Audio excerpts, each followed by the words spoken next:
guide you through creating a new volume on your EqualLogic array. To use this video, you'll need the following: an EqualLogic Group running version 6.0.7 or later, a Java-enabled browser supported by your current firmware, the IPv4 address for the group, credentials for a group administration account on this group, such as group admin, the initiator name, or IQN, of the host connecting to the volume. To begin, log in using the administrative account credentials.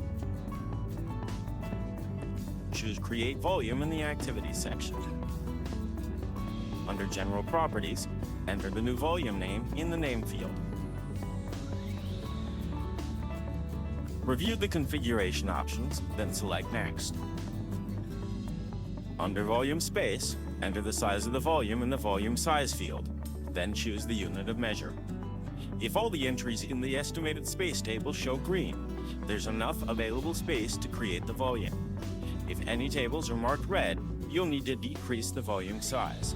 Ensure the Restricted Access Radio button is checked, then select the Limit Access iSCSI Initiator Name checkbox. The edit box below will be enabled.